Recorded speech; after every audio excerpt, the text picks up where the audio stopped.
Hello, this is Jeff Shelton from Wholesale Warranties.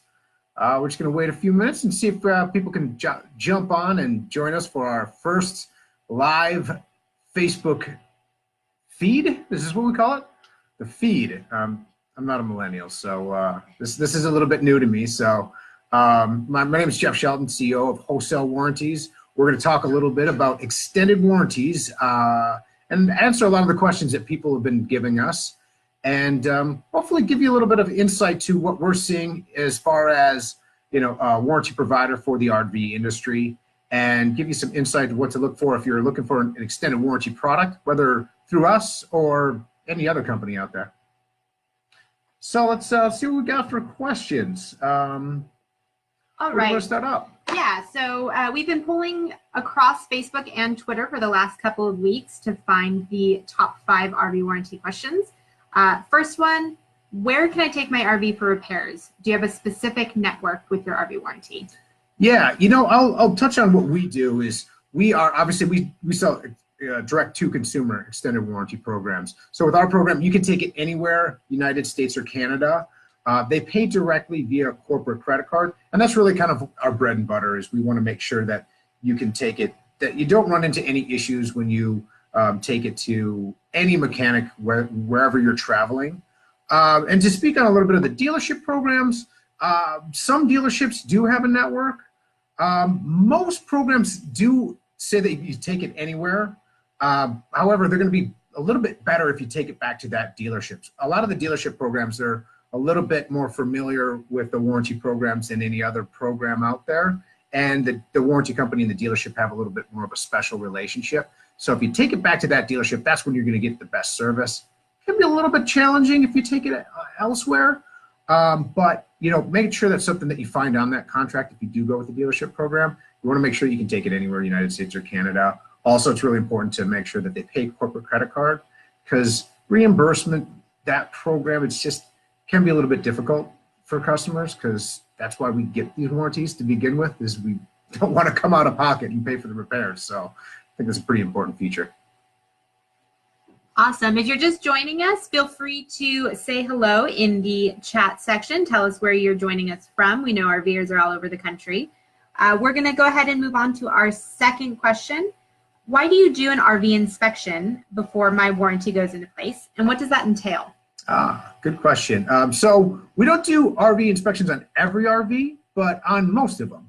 If you're outside of your manufacturer's warranty, then what we'll do is we'll check through the RV and make sure that everything's in working order.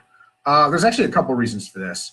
First off, we're going to get better rates for you, because what this does, it weeds out anybody with a pre-existing program that wants to buy a warranty and get all the repairs done that they needed to get done right before they bought the warranty. And the thing that we're finding with this too, it's actually a really good added bonus feature for a lot of people that are purchasing the RV, because a lot of the dealerships, they typically, they should inspect it before they sell it, but also having a neutral third party to come out there and check out the RV and make sure that everything's in working order. A lot of times, sometimes we'll catch some of the things that you may have not otherwise caught. And, essentially, it's kind of a win-win for both parties involved, because the warranty company, obviously, they're going to make sure that everything's in working order. And then also for the customer, they won't have any claims denied because the warranty company said it was a pre-existing condition. Also, that's how we get the best rates out there, because we want to make sure that we are writing policies on clean running vehicles. Awesome. All right. And Jeff, if you can just reintroduce yourself to our new viewers. Hi, Jeff Shelton, Wholesale Warranties. I'm the CEO and founder of Wholesale Warranties. We're the largest direct-to-consumer extended warranty company out there. We're just here to talk a little bit about some of the top questions that we've been seeing in this RV industry, particularly for the warranty business, just to give people an idea of what to look for when they're looking at getting an extended warranty program, and some things to consider. Perfect. All right, we're going to move on to our third question. For our viewers, if you do have a question that we aren't answering, make sure to leave it in the chat box and we'll get to you. Third question, does this policy start now or when my manufacturer warranty expires? Should I wait to buy it or buy it now, even though I have the 1-year manufacturer warranty? Yeah, good question. I would say probably the I'd say maybe around up to half of our business is actually for those RVers that just bought their brand new RV. Now, keep in mind, obviously, you have a 1-year manufacturer's warranty. And typically what we'll be able to do is we'll give you what we call a 7-year policy. So what this essentially means, we say it's 7 years, but in all reality, it's an additional 6 years after your factory warranty expires. So we do take into consideration that factory warranty, and you can wait until your factory warranty is about to expire to get a policy. However, typically what that's going to be, it's going to be another 6 years. So you don't get extra coverage. You can't get any extra length on it. And it's going to be a little bit more expensive. So to answer that question is, yes, you can get you can wait to get the extended warranty. However, it's just going to be a little bit more pricey. And we typically find, I think most customers feel that when they get the warranty brand new, the extended warranty brand new when they have a full factory warranty, it's a little bit less expensive. So it's something to weigh out. Perfect. All right. 4th question. How are claims paid? Is it reimbursement or do you pay the repair facility directly?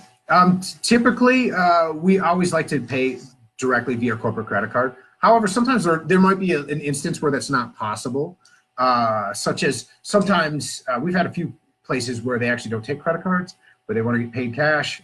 So in those instances, we can reimburse the customer. But however, most of the time, I'd say about 98% of the time, it is paid directly to that repair facility via corporate credit card. And the one thing that I always want to hit home too is when you go to make a claim, the biggest issue that we see as far as having challenges getting things done promptly and quickly is if you don't make a pre-authorization. In fact, we tell you that your claim will be denied if you don't get a pre-authorization. We definitely want you to make sure that they call the warranty company and give them a chance to adjust the claim before they actually pay out. And so in other words, sometimes if we run into situations where customers had a repair and they're on they left the repair facility and they have their receipt, but nobody called into the warranty company, that's where the big challenges come from. So make sure you get that pre-authorization. They call the warranty company before they actually begin the repairs. That's the key. Perfect. And if you're just joining us, we're answering some of the top RV warranty questions. We invite you to introduce yourself or ask RV warranty questions in the chat if you have one. We did receive a question. How do I know you're the real thing? I read a lot about companies not paying out.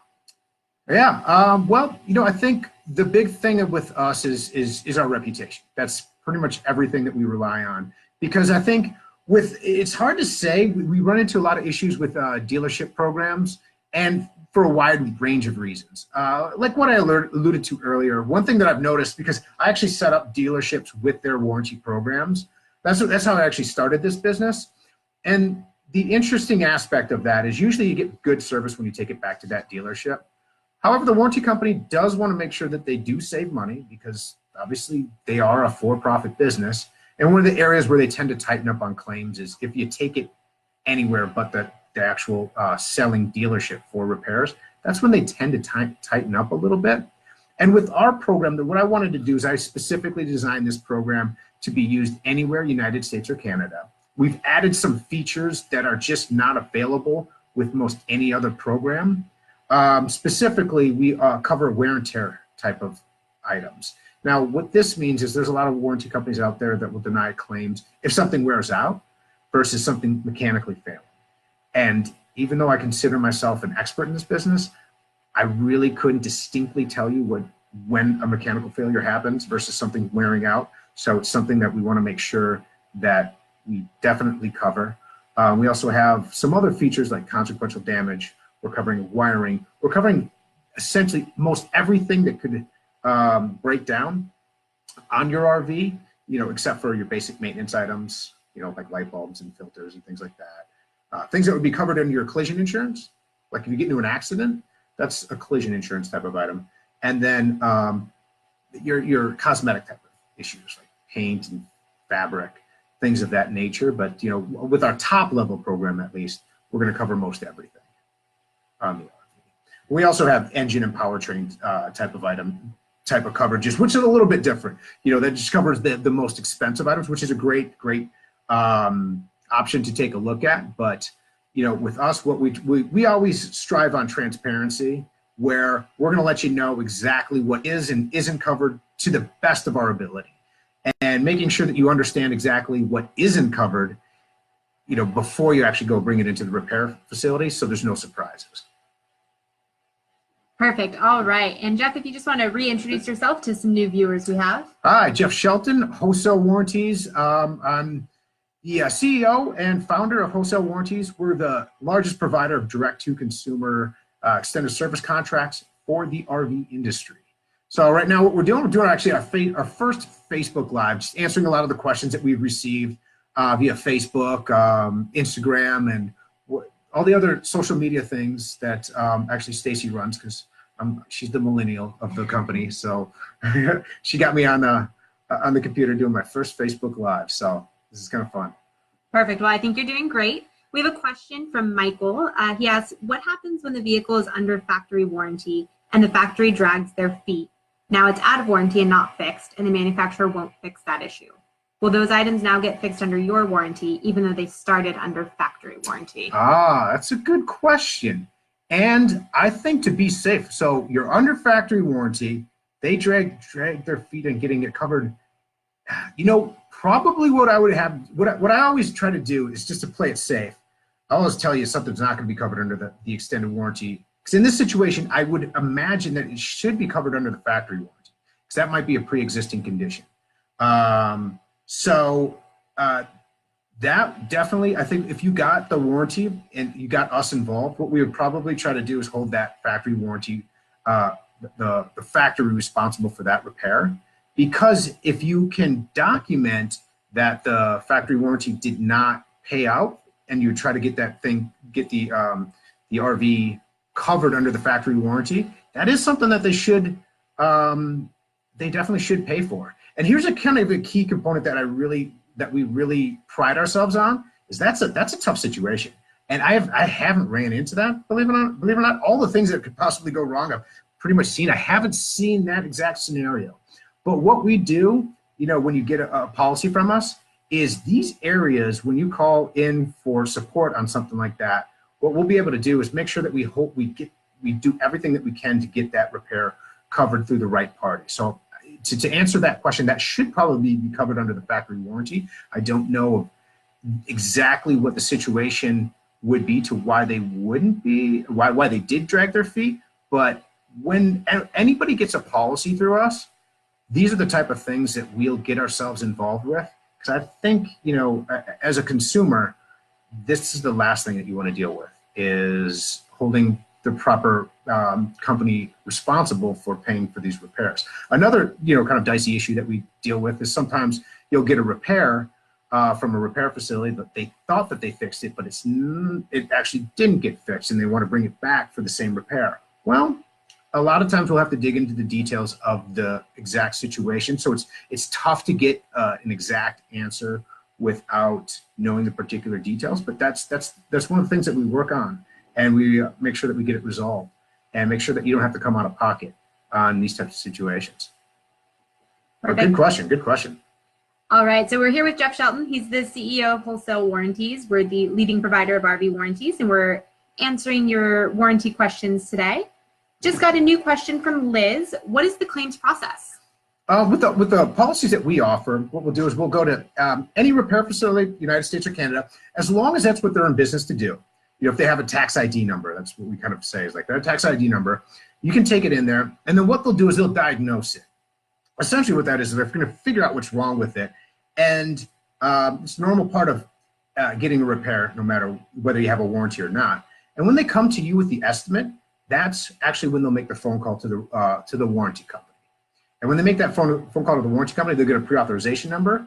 And what that does is guarantee that they're going to pay the claim. That's pretty much it. So the whole process is the same as it would normally be, except for one extra step is when they come to you with the estimate, that's when they call the warranty company and get a pre-authorization. With most of the companies that we use, we keep updated stats on how quickly the turnaround time is as far as getting approval, and how quickly how many claims they actually adjust on that very first phone call. So some stats is every company we deal with is 90% of the claims get adjusted on the first phone call, Average wait time is going to be drastically under a minute. So these things get turned out pretty quick, and we always monitor that on a continual basis. Perfect. All right, we're going to jump to another question that we had gotten quite a few times over the last couple of weeks. Do you have any additional levels of coverage? Is there anything else other than the warranty I might want to get for my rig? Yeah, so there's a couple things. I always kind of think this is like a healthcare type of policy, because that's what most people are familiar with. You know, with the RV industry, if you get into an accident, that's covered under your insurance. However, the main reason that you're going to go into a repair facility is probably going to be a mechanical breakdown. So that's what we cover. That's probably, you know, the other 80% of it. But also, we do have a few other items where you might want to look into getting coverage. And I guess one thing that stands out is the roadside assistance. I kind of consider this like the ambulance of healthcare, where if you're stuck, if you have a breakdown, or if you're stuck, if you just can't get, if you get into an accident or something like that, no matter what happens to your RV, you want to pull that out and make sure that you get towing to any repair facility that you take it to. And a lot of times that can be pretty expensive. So roadside assistance, they'll also have key and lockout services, battery boost. This is the emergency type of stuff that you might run into. So you just take a look at roadside assistance. We have an awesome program available that's separate to the extended service contract. And then the other big gap is the tire and wheel protection. It's actually pretty expensive to get if you do have a blowout, because not only do you have to pay for a new tire, you're going to probably need emergency. If you're stuck on the side of the road, you might need an emergency vehicle to come change that tire. Because if you have a Class A, a lot of times, I mean, you're not going to be able to change that yourself for the most part. So you're going to have somebody come out there and change it for you. And then a lot of times, if you do have a blowout, you're going to have rim damage. And those can be in the thousands of dollars. And we do have, there's great policies out there for that tire and wheel protection. Perfect. All right. We have a few more questions here. If you're watching and we haven't answered your question yet, make sure you use that chat feature and let us know what you're thinking. Another question that we've gotten pretty frequently, how does the deductible work? Is it, if I have several items that I need to have fixed, do I have to pay a deductible on all of them? Yeah, I think you definitely want to look at your specific policy. Sometimes they do categorize the deductible on a per repair. However, the programs that we offer, there are going to be one deductible per visit or per trip. So what a lot of people do is they're going to wait until, you know, 3 or 4 things go wrong and then get it all fixed at once. Not only does it save them money, but for the most part, a lot of the things that can go wrong are just going to be small, minor items. It's the inconvenience that people, you know, will wait to group them together and just take care of things all at the end of the season, and only have to pay that one deductible. All right, kind of a more general question. Why do I need an extended warranty for my RV in the first place? Well, I mean, it's the interesting thing about an extended warranty is it is not, you don't absolutely need it. They will let you drive on the road without having an extended warranty. Unlike your insurance, you're going to have some type of liability insurance. However, I think for the RV industry, I mean, the reason that I got into it is I couldn't imagine having something like an RV that is so expensive and breaks down so somewhat regularly, and not having some type of coverage on that. Because, you know, the main reason that you're going to go into a repair facility is typically not because you get into an accident. It's because it's going to be because you had a mechanical failure. And for me, it's like having been in the RV industry and the boating industry, and even with my cars and stuff like that. Now that there's companies like ours, and obviously there are other companies out there. The cost of getting service contracts and getting these type of coverages has gone down dramatically. And for me, this is just my own personal reason. I remember having a boat and previous cars before I had set the service contract on them. Is like I always had a resentment for this boat in particular and a car in particular that I'm thinking of. I just remember being so frustrated having to pay out of pocket for all these mechanical failures on a car that I otherwise would have loved. So it is a personal preference, but I think because of the price gone down so significantly and you're getting such value from it, for a lot of people, it's getting more and more popular. And also I think the other thing, particularly in the RV industry, is that because the claims adjusters, they're typically former mechanics. Most of them have certifications as a mechanic. They know how much these repairs are supposed to cost. So what that means to the end consumer is the chances of the warranty company paying more for a repair than it actually really does cost is very, very slim. And I've known a lot of RVers out there where, they're on the road, they have a breakdown, and they go into a repair facility and they had no idea how much it was going to cost. They ended up paying a huge bill, and they really feel suspicious to whether or not that was how much it really should have cost, and that it really should have taken that long, because the average consumer has no way of verifying whether or not that cost is really an average cost of what that particular repair should have taken. So, a little bit more consistency in your budget and in your lifestyle and reducing that frustration. I think that's the most common reasons that people really, really like this program. All right, so just a couple more questions here. If you're just joining us, make sure to ask your top RV warranty questions in the chat before we hop off. Last question is, do you pay full parts and labor, or is it just one or the other? And will you pay the last time I took my RV in, the labor was like $150 per hour. Do you have a limit on that? Yeah, so with the policies that we offer, this is not true with all the policies, but policies we offer, it's full retail parts and labor. However, I always kind of say, we don't run into issues with them not paying the full parts and labor. The only times that we've ever seen any issues is, the caveat to that is it's not an open checkbook. The repair facilities can't charge whatever they want.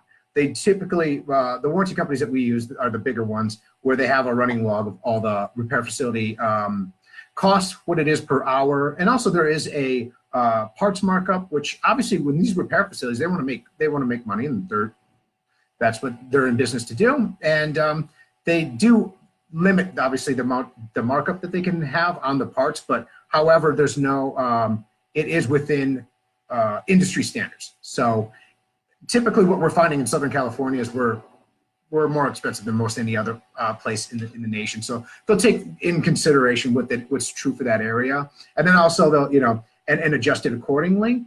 However, the nice thing is we haven't run into any issues as far as the warranty company, well, very few issues, I'd say, as far as the warranty company not paying full retail parts and labor.